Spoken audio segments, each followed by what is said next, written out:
आज की कहानी भावनगर के महाराजा भावसिंह जी राणा के मामा के लड़के पोपट सिंह जी राणा बचपन से ही बहुत ही शरारती थे और स्कूल में जाना उन्हें कभी अच्छा नहीं लगता।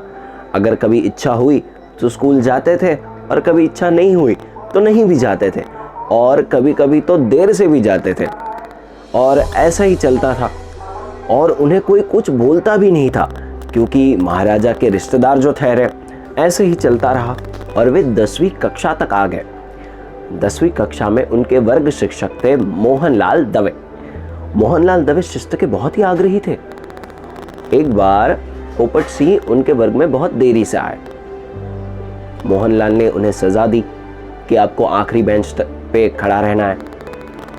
पोपट सिंह को बहुत बुरा लगा कि आज तक उनको कोई कुछ नहीं बोला और आज उन्हें सजा दे दी। फिर भी पोपट सिंह ने सजा का स्वीकार किया और आखिरी बेंच पे जाके खड़े हो गए।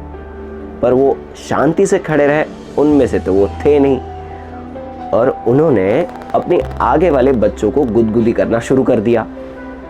इसलिए पूरा क्लास का माहौल बिगड़ गया। सभी लोग हंसने लगे। मोहनलाल ने पोपट सिंह को मारा, उन्हें चोट आ गई, वे घर पे चले गए।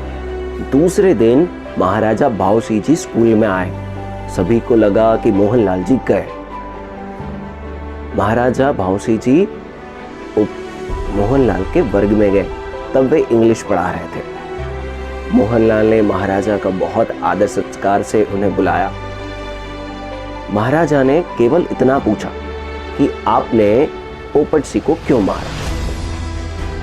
मोहनलाल ने सारी बातें विस्तार से बताई और कहा कि मेरी जवाबदारी है कि मैं अपने क्लास के बच्चों को अनुशासन के पाठ पढ़ाऊं और पोपट सिंह का पूरा बर्ताव अनुशासन के विरुद्ध था, इसलिए मैंने उन्हें मारा। मैं अपने सभी बच्चों को एक समान नजर से देखता हूं, इसलिए जो आम बच्चे को सजा होती है वही मैंने पोपट सिंह को दी।